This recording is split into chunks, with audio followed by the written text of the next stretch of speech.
All right, Krystal, what's on your radar? Well, Ben Smith's New York Times column on Ronan Farrow and the pitfalls Trump-era journalists have often fallen into really struck a nerve. We discussed that column here yesterday and also this morning with Ryan Grimm, but the implications of it and the debate that it sparked continue to be worthy of consideration. The column was quite bold and it was very controversial for two main reasons. First of all, because it questioned one of the most towering figures in journalism today. But perhaps the most provocative part had to do with what Ben described as resistance journalism. Essentially, the willingness to dispatch with normal journalistic standards and protocols in order to advance an anti-Trump narrative, especially when that narrative has anything to do with Russia. Ronan is hardly the only or even the worst offender in this category, but the example that Ben laid out with Ronan was actually quite illustrative. Ronan had dropped a bombshell report that an IRS analyst had leaked Michael Cohen's financial records because those records had suddenly gone missing from a government database. This report, of course, was used to justify explosive headlines about a new potential conspiracy, but long after the cable news segments aired, the real truth came out. That IRS analyst named John Fry was a Michael Avenatti fan. And when Avenatti called on the Treasury Department to release Michael Cohen's financial records, Fry decided to obey his resistance hero, to abandon, in other words, the principles of discretion and confidentiality and obedience to the law, which he had surely held throughout his years of government service. And what was the cause which led this analyst to abandon these long-held principles? Helping the resistance and hurting Trump. He pled guilty to unauthorized disclosure of confidential financial reports. His lawyer described him as a victim of cable news. You can actually kind of empathize with Mr. Fry because, honestly, his behavior is perfectly consistent with the existential hysteria which has gripped the Democratic Party and been exploited and inflamed by cable news and, honestly, plenty of mainline journalists in the era of Trump. It stems directly from a view of Trump that would liken him to the greatest and most monstrous villains in history, Hitler and Mussolini combined. This is kind of a delicate thing to argue because I am obviously no fan of Trump. I consider him dangerous in his incompetence, venality, impulsiveness, and repeated demonstrated corporate fealty. But after evaluating his bumbling, mean-spirited kamikaze time in office, I don't see him as uniquely evil or even a unique threat to the Republic. And in a few discrete instances, I actually see his policy as an improvement over previous administrations. I am much more terrified of the ideologues of the Bush administration, backed by the full force of the military-industrial complex and the national security state, and aided and abetted by the so-called liberal media, than I am of the parade of fools and grifters currently embarrassing themselves in the White House. Although I have to say, it's never been more clear than now that incompetence can be just as deadly as malice. It's ridiculous that I have to say this and that it's controversial, but Trump is not Hitler, Trump is not a Russian agent, Trump is not a Manchurian candidate, and he may have some authoritarian instincts, but he is frankly the lamest authoritarian of all time. But liberals have been stuffed full by a ratings-hungry cable news complex of Trump derangement hour after hour, day after day. And while most are not actively committing crimes in a flailing attempt to try to hurt Trump, plenty have in fact elevated beat Trump over every other possible principle or value. It's part of why I think it's so important to be clear-eyed, specific, and factual in our criticisms. Lord knows Trump has given us plenty to work with without resorting to comparisons to mass murderers and genocidal ideologues. Because the moment that you actually truly believe that Trump is like Hitler and that all that matters is beating Trump, then behavior much more dire than what John Fry did becomes completely justified. You can see this moral relativism in the way that journalists have decided they no longer need to follow the bedrock standards of the profession because a new approach, a resistance journalism approach, is called for in the Trump era. In a typically fantastic column, Glenn Greenwald laid out the sad and outrageous story of Russiagate grifter Marcy Wheeler, who was lauded as a hero by everyone from the Twitter masses to the normally clear-thinking Margaret Sullivan at the Washington Post to the Columbia Journalism Review, for Christ's sakes, for the deeply dishonorable act of ratting out her own source. She painted herself as a linchpin in the Mueller investigation thanks to that immoral act. We see that abandonment of all principle in the way that Tara Reade has been treated by all the very same people who were shouting "Believe women" from the rooftops only a short while ago. On Monday, I covered the latest despicable hit piece, which treated as news Tara's former landlords dishing on when she was late on her rent payments. But principles be damned, because Tara could hurt Joe and that could help Trump, so she must be sacrificed on the resistance altar. But it's not just elites who've been infected with this existential view of Trump. Polling shows many Democrats have already reversed their previous view that sexual assault should be disqualifying for a politician in order to accommodate Tara's allegations. The very people so many liberals spent years opposing the Bush administration for their complicity in truly evil deeds are resistance heroes to billions now because these former Republicans are considered to be bad for Trump. We saw in the Democratic primary how voters were ready to line up behind literally anyone, policy and principle and ability to form a coherent sentence be damned, if their cable news heroes told them that politician was the most likely to defeat Trump. Democrats used to laugh at those poor, stupid MAGA Republicans who would still vote for Trump even if he shot someone on Fifth Avenue. Now they have become exactly what they claim to hate. We're now reduced to the point where, yes, Joe Biden could shoot someone on Fifth Avenue and Democrats would just argue that if you really think about it, Trump's failed coronavirus response has killed more Americans, so gotta vote blue. Because when a politician and an election is viewed as an actual nation and life-destroying existential threat, there's no limit to what you'll accept, what you'll justify, or what wrongs you yourself will commit in order to eliminate that threat. The journalistic malfeasance, the destruction of Me Too, the vicious vilification of anyone who dares dissent, and even the willingness to violate all those norms and guardrails that they claim to hold so dear. The one-dimensional, caricaturish view of Trump justifies all of this and more, and it will ultimately crush out the embers of any last dying ideal remaining within the Democratic Party.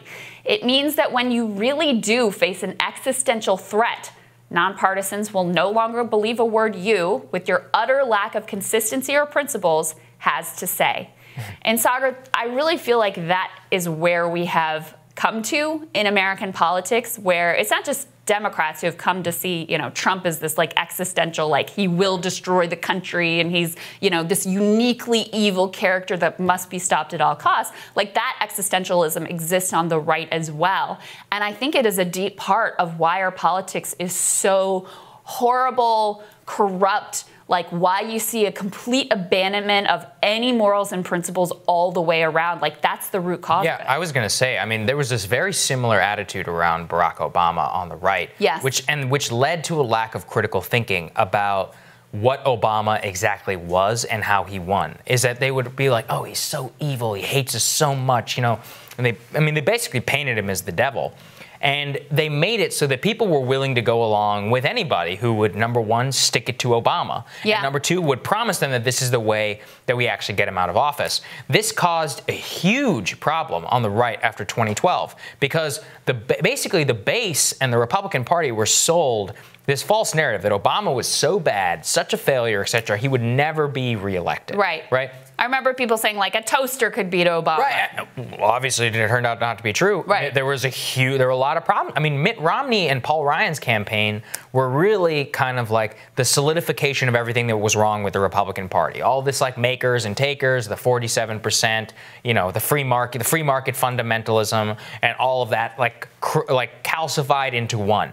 And so after they lost, they learned all of the wrong lessons. They were like, oh, what we really need is like Jeb Bush, right? Like we just need a guy who's a little bit more charismatic than Romney, even though that's debatable, and has exactly the same policies, a little bit more interventionist, and doesn't have all the financial baggage, and just comes from the scion of a great political family.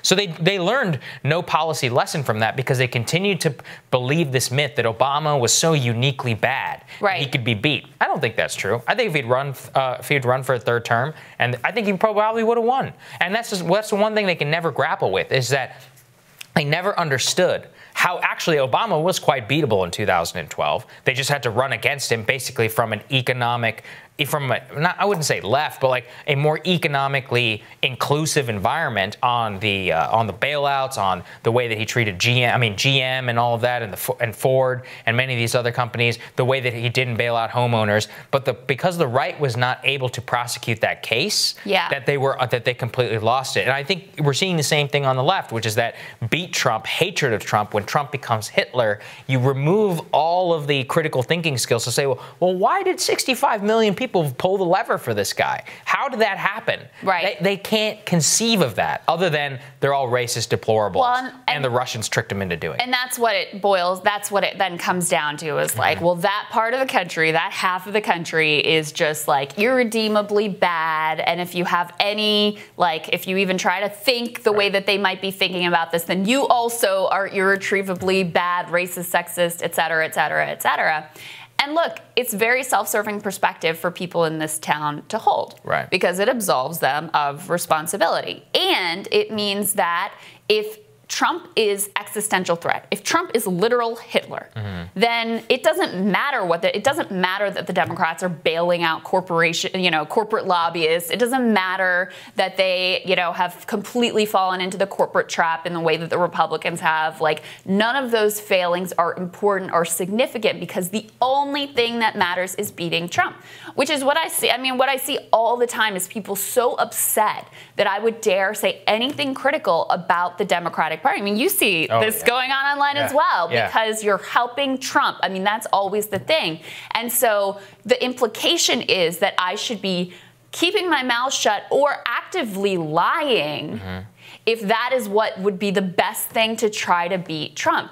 That the moral thing, just like with Marcy Wheeler ratting out her source, that like the moral thing to do in this situation is to abandon any other principle or ethical value that you hold in service of becoming a tool to try to hurt Trump, help Biden, et cetera, et cetera. And I think it leads to very ugly politics here in this town, but it leads to a very ugly, divide in the country as well. Yeah. Because it is very much in people in this town's self-interest, as I said, to blame it on the voters. And again, this isn't just happening on the left, this is on the right too, where it's like, oh, if you supported Hillary Clinton, then you're uniquely evil and awful, and you hate America and all of this nonsense as well.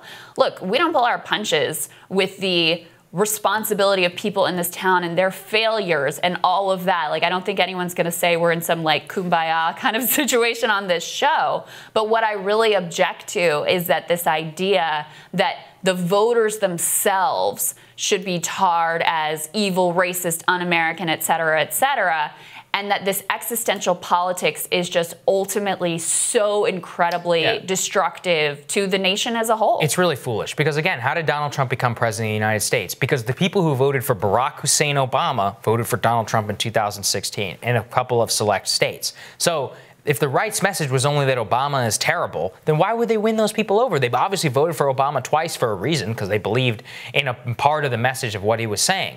You just had to give them the part of that message and make it a part of your message, or make it a part of your platform, and make it into a broader thing about how you would better serve their interests than of Hillary Clinton, as we saw. So it doesn't serve anybody, even if you want to win. It's like, it's not a winning strategy. That's actually the one thing I want to get to. And I think, yesterday I talked about the despair of the left and the way that Bernie Sanders bent the knee. And not only did he say you got to back Joe, but that it's irresponsible not to back Joe. And he's, trying to sell us on the idea that these task forces really mean something, which is a break from his multi-decades long approach to politics of unvarnished truth-telling, right?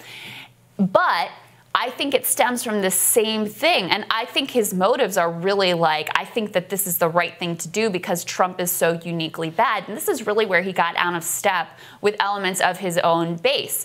Because if you ask a lot of the, Bernie left or the anti-establishment left, they would say, George W. Bush, come on, Trump is not uniquely evil figure here. Right. Let's talk about the Iraq War.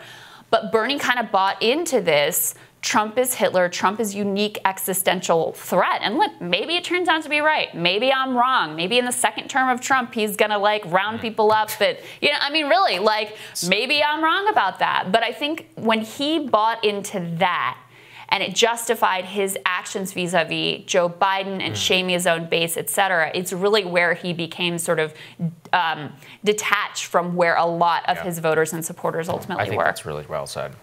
Next on Rising, Reverend William Barber believes the corporate COVID bailouts were a moral failure of all involved. My interview with him when Rising continues.